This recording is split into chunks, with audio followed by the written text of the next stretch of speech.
All right, everyone. Thank you for your patience. Very excited to have such a good crowd on a Friday for the second workshop. So I'm going to literally introduce this Cyberdelics workshop. It's not going to all be talks. We have a practical session as well as part of this. But yeah, I've given a lot of talks around altered states and the power of media to transform altered states. And I've also done a lot of research at Imperial College London, where I'm part of the Psychedelic research there, and have been, very lucky to be a participant on the DMT study where they're injecting me with DMT. And a whole lot of phenomenology arises, as you can imagine, especially considering the technologies that you're attached to. So I'm really interested in how technology changes these medicines. And I think that if you think about a traditional medicine, a psychedelic, for instance, there's really only 20% of the story. The rest of the story is the context you're bringing to that medicine. So your trauma, your history, whether you're colonized in your mind, your body, etc. But also the environmental setting that you're bringing to it. And then all the different techniques, all the different arts and crafts, whether you're doing body work, whether you're doing breath work. Some of us were doing some toning earlier on. So if you're toning when you're on a psychedelic, it's going to massively transform the psychedelic. So it's that idea really of where Cyberdelics fit in. I went to Imperial probably about 10 years ago now and spoke to Robin Carhart-Harris and said, we really need to introduce, because there's not enough integration, there's not enough preparation for these journeys, and they're really full on. And there's just not enough resources to help people properly integrate these experiences. So whether we can use technology, Cyberdelics, to prepare people for very hardcore journeys or to help integrate, I'm certainly not recommending anyone replace real therapists with AI therapists. I think that if the only reason you might want that is if it's 3 o'clock in the morning and you're having a severe panic attack, and then you may want to talk to the AI version of your therapist. But so yeah, I think that with the rise of the metaverse and lots of conversations around your avatar, and people in social media are obviously already building their digital twin, their other self. But I think a lot of the time we kind of then don't focus on the real, on the embodied. And I think that we kind of atrophy the real world whilst building the virtual. I think that's probably the wrong way around. So how do we make sure that we're investing in ourselves and making sure that if we do have digital interventions, that they really help our physical. So using the virtual to create the actual is my take on things. And a great quote here from Cadell Last, who I'm doing a lot of work in terms of the technology or the philosophy of technology. We need to think about a new form of human becoming, which is a deeper interpretation on the potentials of the future than transhumanism. Who's heard of transhumanism? Yeah. So transhumanism, everyone thinks it's inevitable. It's the merge, it's the Neuralink, it's you're going to be a cyborg no matter whether you like it or not. And of course, some of us already are. If you've got a hearing aid, you have a permanent attachment to technology. And I think technology, when it fixes your human experience and helps you have a full sensorial system, then absolutely there's warrant to that. But transhumanism for me is a kind of a dead end. It's what Nietzsche would have talked about as the last man. It's the outsourcing everything to the machine. I say to all the students that I speak to, please don't just use ChatGPT to write your own essays. You spent a minimum of $9,000 a year to come here and learn, and you're outsourcing everything to the machine and not even bothering to read the essays that are being generated. So I think the key thing is, how do we look at other forms of humanism,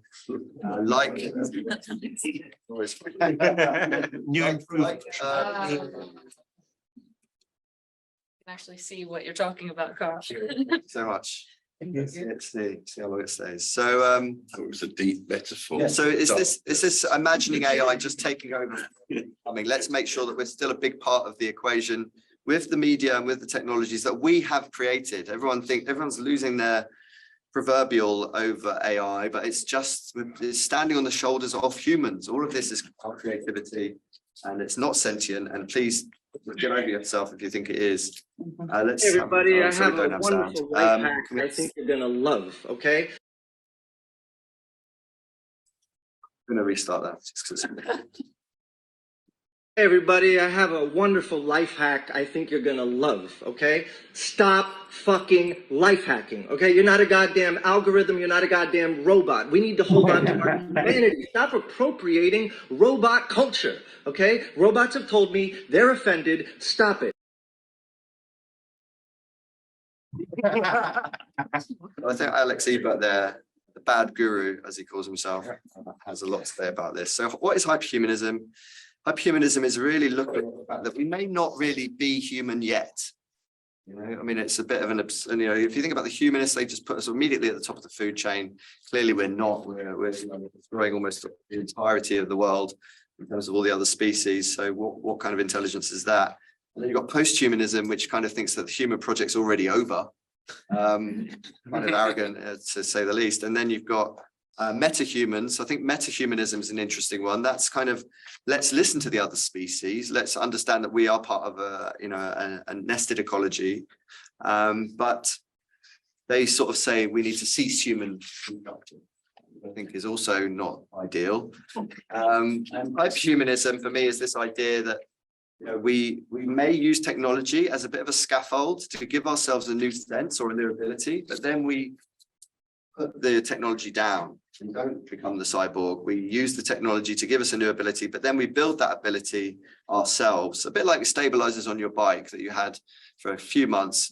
You learn how to cycle, but then you remove the stabilizers. And I think that's where we need to look at technology.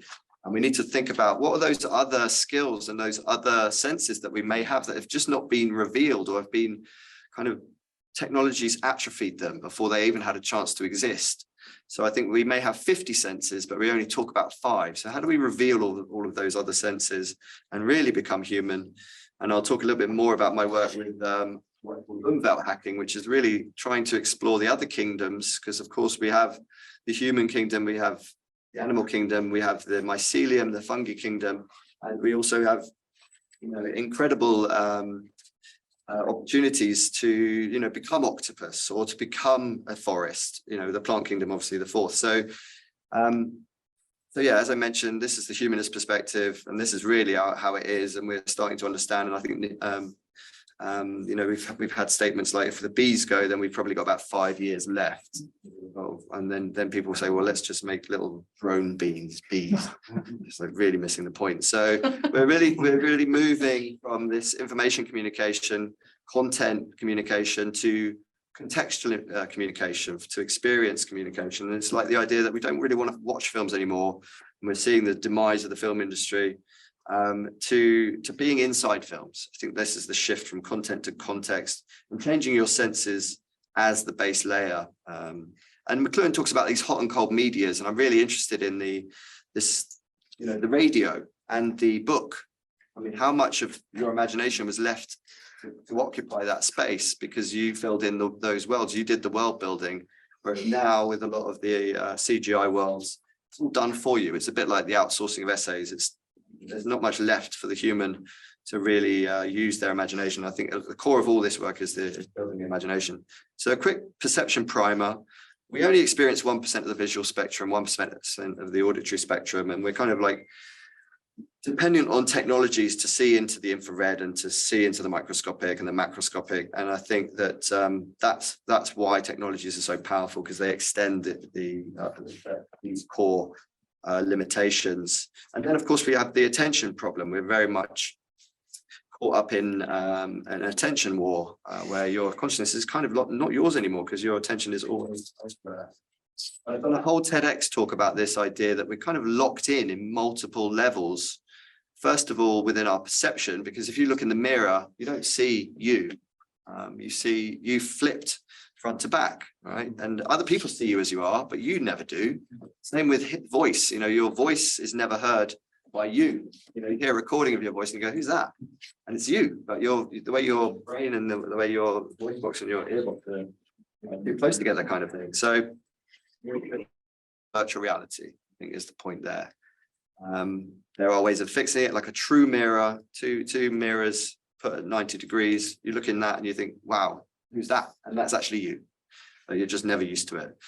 Then also our image media is fundamentally flawed, and Graham will know about this. Is because linear perspective was kind of codified in the Renaissance but we don't see in 1-point perspective. We see in curvilinear perspective. And so all of our image media, all of our cameras, all kind of based around this myth of linear perspective. So all of our media is sort of fundamentally flawed. And then we're all stuck in our social media. Then we're all stuck in these tiny real estates on tiny little screens. So we're losing peripheral vision. We're losing our humanity. We're zombifying as a result of these design decisions. And then during the pandemic, of course, we were stuck inside our rooms. And therefore, you don't have what optic flow, which is you moving through space. And when you don't have optic flow, it massively deteriorates your creativity, your ability to remember anything or think. So this is kind of represents a full spectrum lockdown. So how can we use technology and cyberdelics and sound to help us break out of these prisons? So just a quick look at some of the things. We've done 2 years work in Japan, worked at Keio University and Tokyo University. And, I talked about context engineering, brought context engineering to them in 2015. And of course, they were already building it. So I was still theorizing about it, whereas they were already doing it.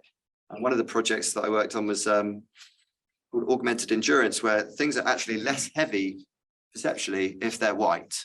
Mm-hmm. So all of our dumbbells, all the stuff in the gym is obviously black. But if you superimpose white over everything, you can actually pull more weight. And they've got, look up the paper, it's hard science on there. And people are also like using their phones as mirrors these days and thinking their noses are way bigger than they actually are. And actually there's a massive increase in nose jobs because people think their noses are 30% bigger.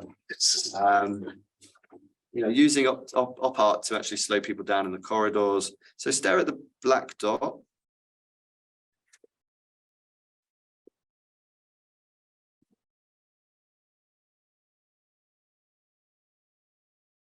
Full on an image. Try again.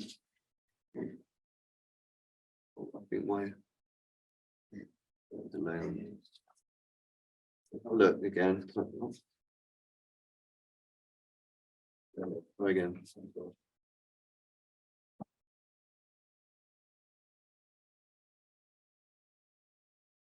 Oh, yes. Completely color image that's just fades away. So if you were to stare at these images for 30 minutes, it would affect your visual cortex for 3 months. So don't look at them. That's the McCulloch effect. So moving on rapidly to the side.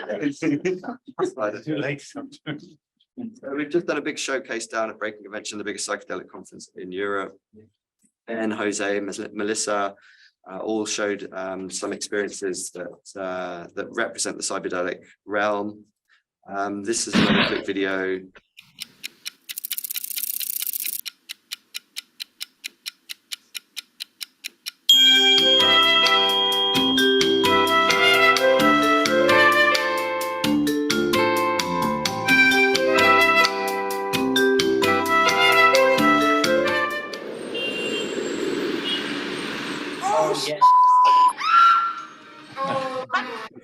No.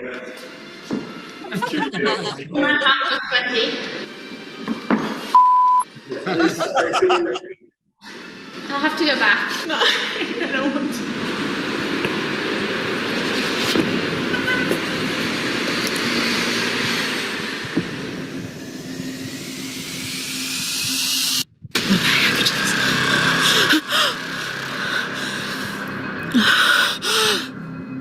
Oh my god, oh my god.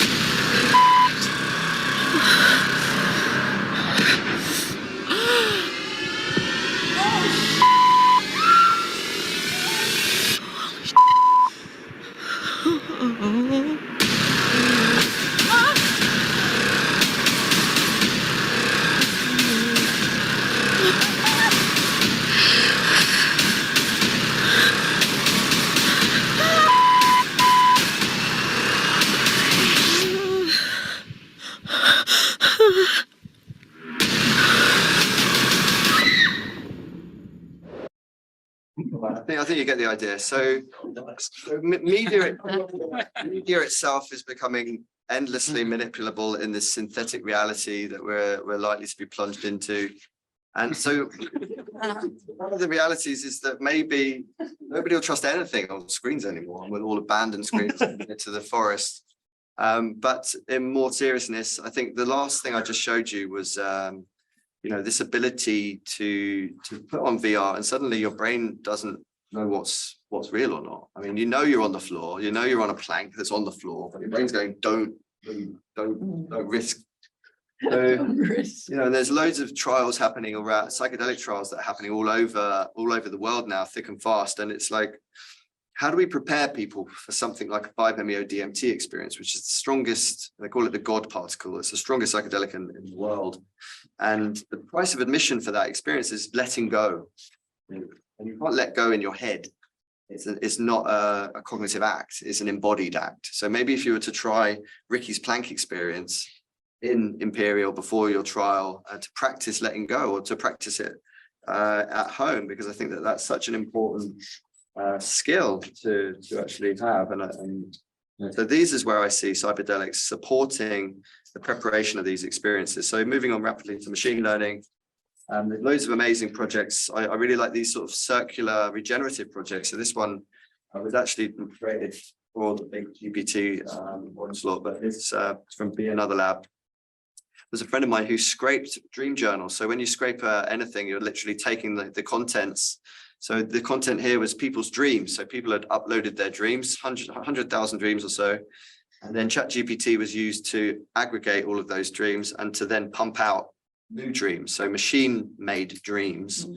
And then the real trick here was that he created a sleep temple where he would actually get people to fall asleep listening to these machine-created dreams to see if you could dream the machine dreams. You go full circle. And I really like that. I think that that's where we become part of the equation, that it's a symbiosis between the human and the machine. And here you have some work developed in Sussex University. In Japan, they have very strict drug laws, so you can't take drugs in Japan, really. So they have to resort to this kind of thing, which is combining deep dream with this real-time like virtual reality. So you're literally hallucinating, at least visually. So this is born out of frustration, really, but it's a fantastic use of the technology. What we're also seeing now is the ability to scan the visual cortex as you're dreaming and to record dreams. And the Japanese have always been obsessed with this, but now we're really seeing it ramp up. And this was a recent Vice article where I don't know how many of you have tried being in an fMRI machine, but it's not pleasant. And what you can see on the top row there is images that people have been shown whilst in the scanner. And then the visual cortex is being recorded and AI is pumping out the images beneath. So it can literally reconstruct what you're seeing in real time. On veil hacking, just quickly. So this is what I talked about before about the hyperhumanism idea. I've worn this device, this headset, for a week. It gives you 360 vision. It was about 10 years ago. I think the 360 camera squashes that into 180 degrees. And suddenly your brain's experiencing a 360 view. And it only takes about 15 minutes to adjust. And I walked around for a week and people would chuck things at me from behind and I'd catch. So yeah, and it's almost as if to say, well, this contextual changes everything, right? What happens to fashion? What happens to sport? I mean, you wouldn't want to wear this on a sport field, but you get the idea. So this is what I mean about changing your sensorial system at the base layer, changing your context, and therefore all content changes. Another one here is this device called a chi machine. You put your ankles in those brackets there, and it sways you from side to side. And suddenly you get into this snake kind of body, and you're in a snake body, And then what does that change suddenly? Everything, because you're tripping. And also, this is another great news story from the AI side of things, is now we're able to decode the language of other species. And those other kingdoms that I mentioned, the mycelium, not sure why there's an otter or seal rather on the image, but this is all about fungi reconstruction of language. So using signaling, you can actually detect 15 to 50 words that the myceliums are speaking through their networks. We've also got the earthspeciesproject.org. It's decoding all sorts of different species. You've got plant signaling projects with Open Plant. We've got sperm whales that communication being revealed, and dolphin communication also. So tons of stuff. And then David Luke always puts everything back to down to earth. He says, you know, great, all the machine learning stuff is actually going in that direction, but haven't indigenous shamans been doing this forever with ESP, extrasensory perception? And of course he's right, but not everyone gets to be a shaman. So just to finish, these are some images from a project that I'm doing called Into Being, which is actually creating music for other species. And yeah, I'm just really grateful to be here to give you some insight into the Cyberdelic. So this is just the intro. We've got Jose online, who's one of the co-founders of the Cyberdelic Society. And but that's it for me. Thank you very much.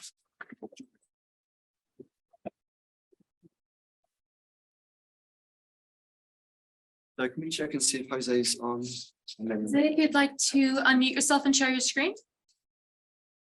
Yes, no problem. Amazing, thank you. Can you hear me? Yeah. Perfect. Hello, everyone. I cannot see you. I can only see the screen, but I will imagine that you are there.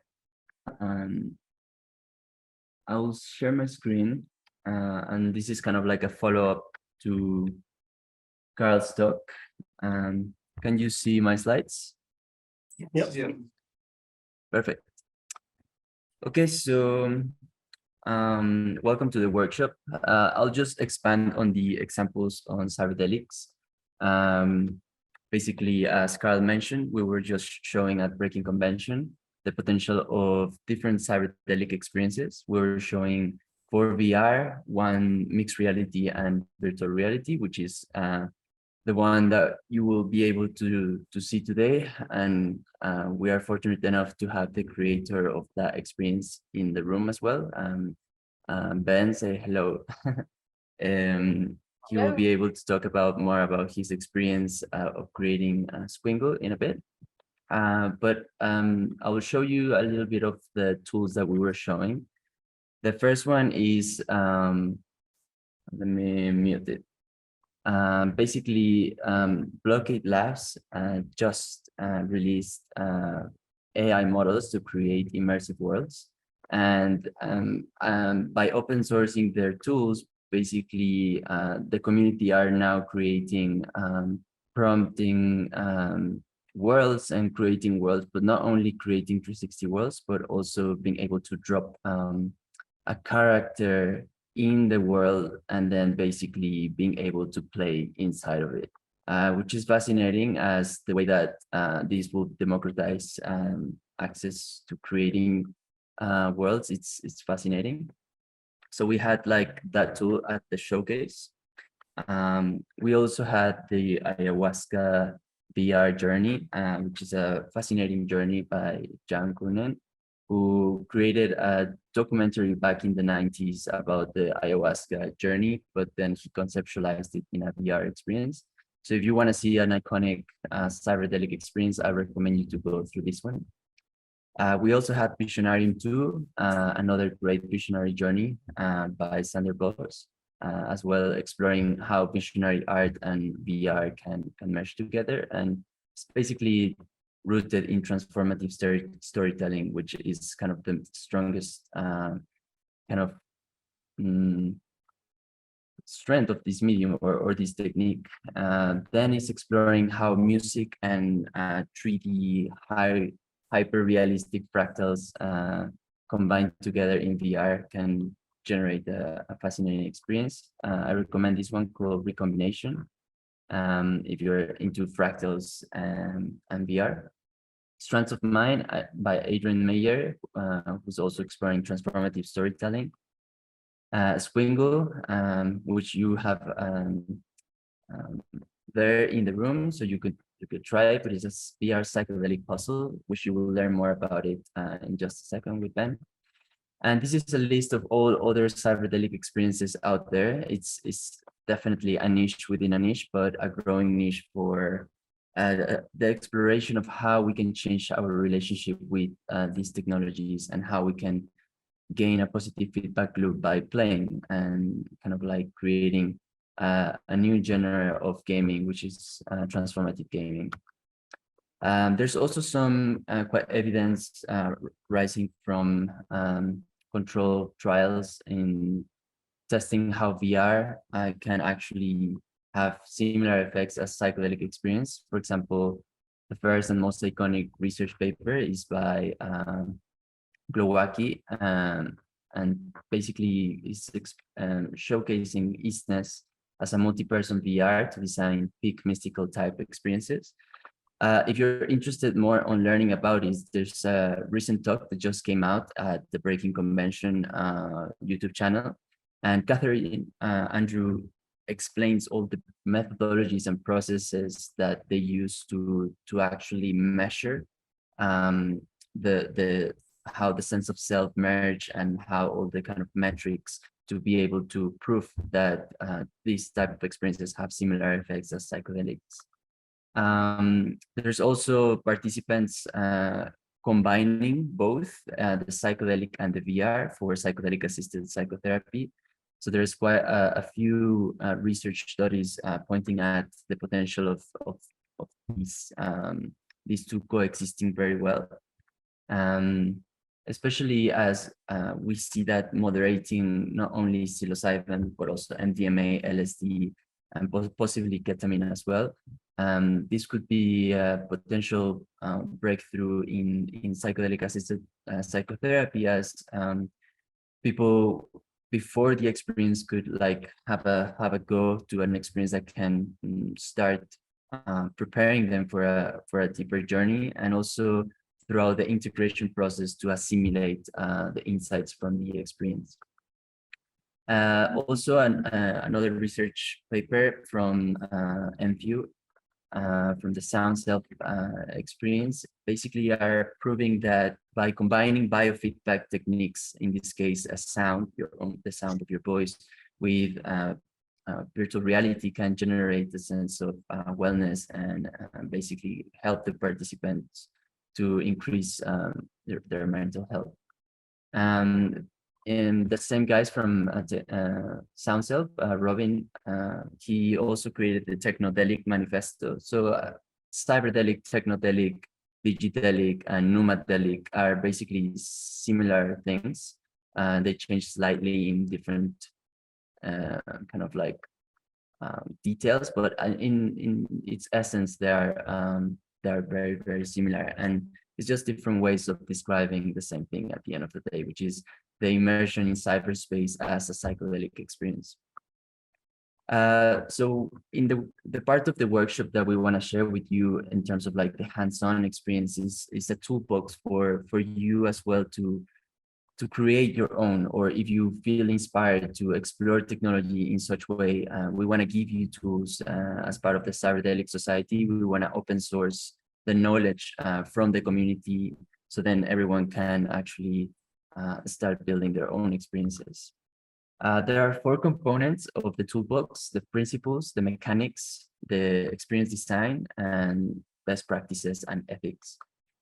On the principles, we have creating a cultural container for our dreams, our imagination, and our tools. Adopting both non-dual and pluralistic approach to our understanding of operating systems of reality. Number 3, reclaiming our minds back from reductionism, materialism, and scientism. Number 4, reaffirming our nature connection in order to activate deeper levels of embodied understanding. Number 5, moving from a content-based economy to a context-based economy, from the mass production of content to content to be consumed, to producing context to be experienced. And number 6, operating from a micro, macro, and cosmic perspective in order to appreciate the interconnectedness of reality. You can find these principles at our website, and also all the rest of the toolbox. The mechanics are 3 simple but very important mechanics in all Cyberdelic experiences, which include metacognition, flow, and the sense of awe, or the state of awe. If you combine these 3, you're basically creating a transformative gaming experience that can generate a change in behavior or a change in perspective. In the experience design, we have a couple of things to share. I mean, the kind of main components of how to design your own cyberdelic experiences, first to identify your objectives and desired outcomes, then knowing your audience, mapping which realities you want to use, designing the sensory and the type of interaction, having a sense of like the experience flow for each of the stages and designing for it. That's a little bit of what Carl is talking about with context engineering, understanding that the experience doesn't only happen in VR, but previous, during, and after. And even if you want to go deeper, it could go into a follow-up or a post type of experience. Then you kind of have to locate the assets that need to be developed, iterate and test, and then reflect and learn. We have created a prototype of a map that you have printed with yourself. This is possibly our first attempt for kind of merging together all the techniques needed in order to create your own cyberdelic experience. The idea here is to start from the top left corner and move basically to the right. So first the details of your experience, then identifying your audience, then the objectives and outcomes. And before going into the bottom part, basically you have to go inside the geometric structure at the middle. And the idea here is basically to select your realities. At the bottom of the page, you will find the definition of all the realities. We have physical reality, PR. We have imaginary reality, IR. We have augmented reality, AR. We have virtual reality, VR, mixed reality, MR, cognitive reality, CR, and biological reality. The idea here is that by combining or by designing experiences that not only include one reality, but actually more realities, you can create a hyper reality, basically, where you kind of merge all these realities together in such way that they almost disappear and they kind of become one reality altogether. And the idea is to, as you selected your own reality, basically you can either make a cross or like select if you're going for AR or VR or basically physical reality and imaginary reality and mixed reality. You can just like make a circle around the reality, and then in each of the realities in the second section, you're going to select which of the senses you're going to stimulate, basically. So at the top left of the paper, you have the definitions. You have visual, olfactory, gustatory, haptics, and perception. So you just cross it and select which one you want to stimulate. And then you go into the inner section, the third section, which is the interaction. So either you're going to have an active, passive, interactive, responsive, or shared interaction.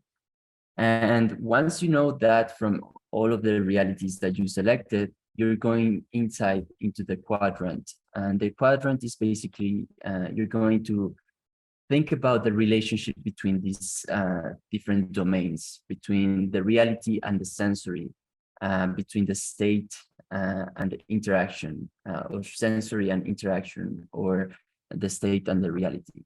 For example, I come here giving some instructions. I will give you some time to like think about it and test some ideas.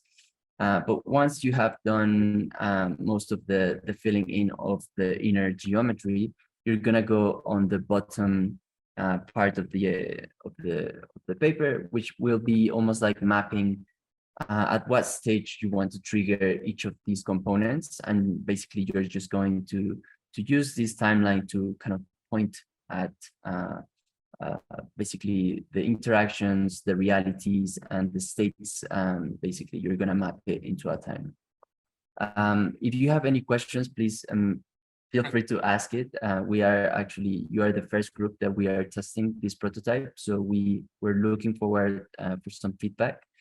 But so far, I will just change to the slides with the definition of each of these topics. But maybe what you can do, Carl, is take over and let me know if there is a space for people to do this activity, or if we should maybe jump into Ben for him to explain his experience of how it was to build Swingle.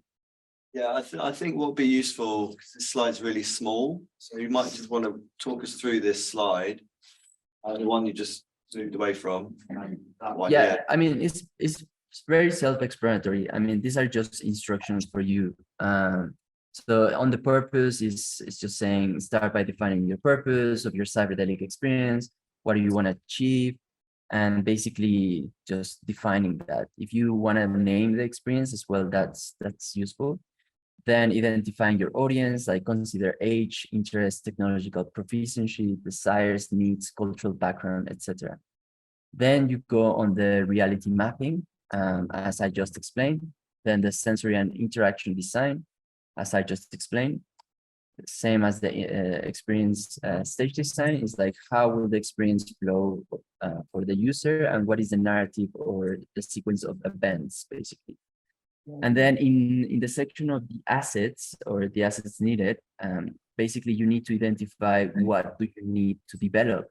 Is it like the 3D objects, the texture, the images, the videos, the sound, like list all the objects that or the assets that you need, and also the techniques that you need to do to build those assets.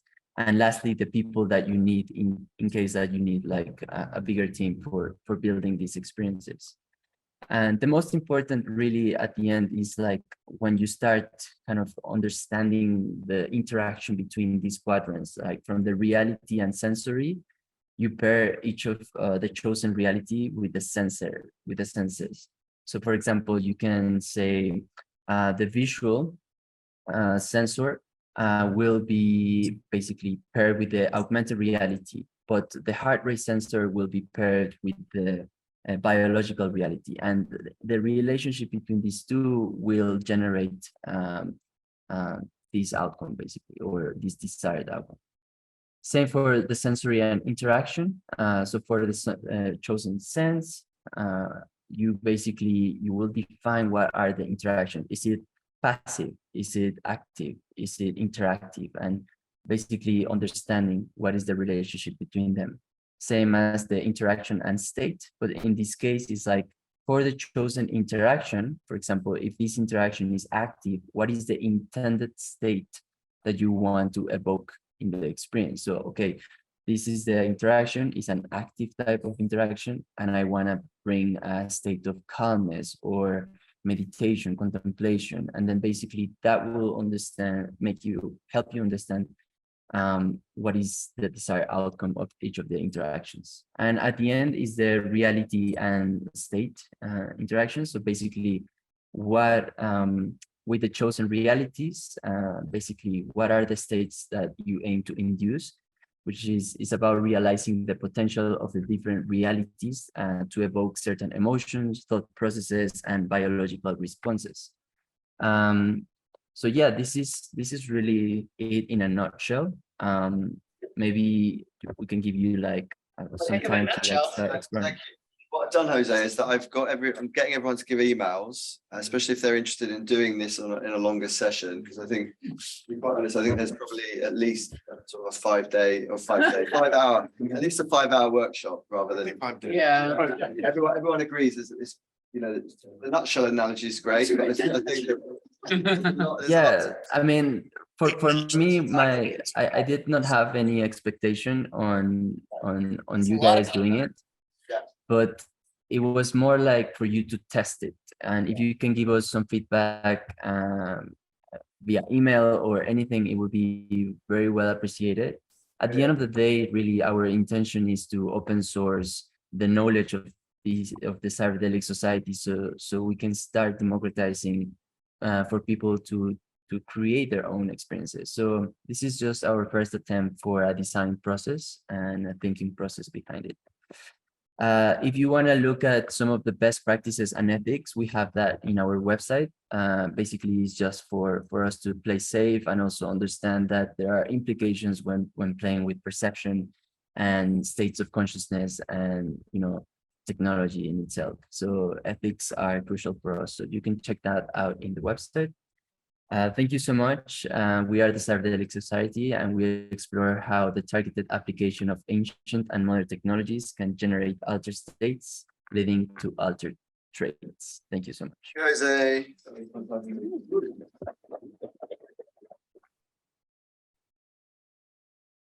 So yeah, brilliant. So if you go on Cyberdelic Society, it's .com, right? Is that the latest one, Jose? Yeah. Contact us there, but we're going to send an email around with the PDF so you can make it larger because it's quite small. We could only print at A4, but like I said, we'll follow up a full day workshop so you can all come and try this out and give us feedback. I think it's a really time-saving template, and as Jose showed, there's already a big body of work in this space, and I think that there's a big demand, especially for these combinations with different other schools. Great. We're going to share a screen again, but you have your thing already on. Yours, yeah. Yeah. Maybe in the right place. Yeah, just play. So just loop. Share screen.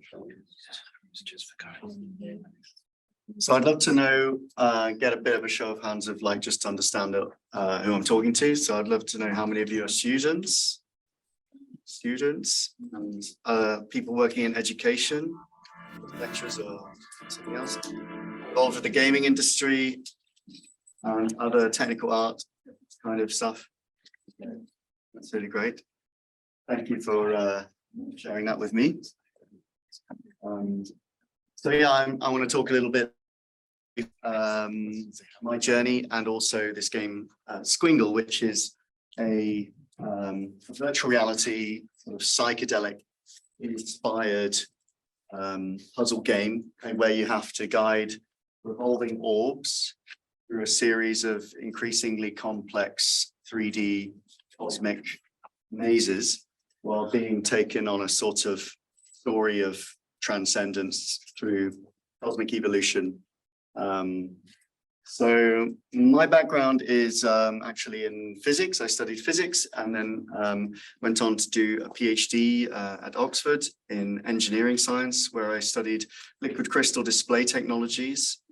And liquid crystals are extremely beautiful, ordered liquids that you look down a microscope and see them moving and jiving and melting and lots of colors, very beautiful. And I think I've always been interested in understanding nature, but also appreciating the beauty of nature.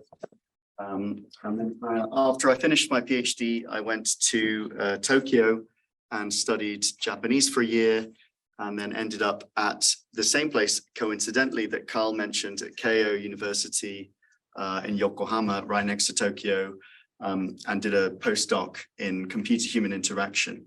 And that's where I became familiar with Unity and C# and the kinds of tools that you use to create video games, and wasn't really interested in video games at the time. I was more interested in creating sort of trippy things to play around with, music visualizers, juggling simulators, and also exploring different kinds of user experience, user interface, locomotion techniques in VR, simulate sickness in VR, what causes it, how do you get around that?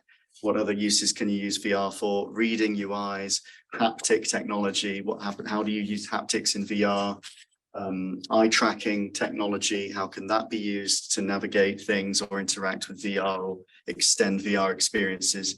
So there was a whole host of different research that we undertook at that time at Keio University in Tokyo.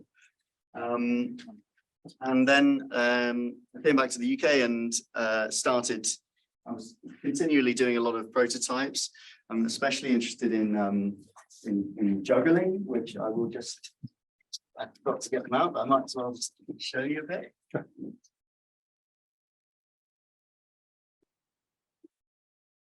It's always a good party trick. Very nice. So yeah, always been really fascinated by juggling. So, juggling and circus skills in general are really good sort of toys to get yourself into a state of flow. Really enjoy playing with physics and topology and dance and rhythm and music. And so I really enjoy juggling and circus skills in general as a kind of means to experience that. And I wanted to bring that into virtual reality and did a lot of juggling prototypes, which didn't really work that well, but I learned an awful lot, because when you're trying to create something like a juggling experience in VR, you want to try and sort of control the learning curve, because juggling is a bit off-putting for most people because it's very difficult to learn, you know. So most people don't get over the first hump of learning the first juggling. And so I wanted to sort of do that. And in VR, obviously, you could do things like reduce the gravity or create guides so you can see where the ball's going to go, so you can anticipate. You can make it so that the ball can't go forward and backward. That's a common thing when you first starting juggling. You know, you try and juggle in front of a wall or something to try and mitigate that. In VR, obviously, you could just make the ball so they don't fly away from you or whatever. So I did like all of those kinds of things. But like with VR, you know, you have to deal with the limitations of VR, because VR has you know, you can't feel virtual balls. You've only got these controllers and they have some haptics in them, but it's only vibration. So you have to sort of play around with other ideas, maybe like sensory substitution, where you can say, take the calculated force of the ball on your hand and then correlate that with some procedural audio, for example, so that when you catch a ball, it goes like that kind of thing or something like that. So, but in the end, those juggling experiences, you can play them online, they're still available, but it's not really that compelling. And I wanted to reduce it down, simplify it down to something that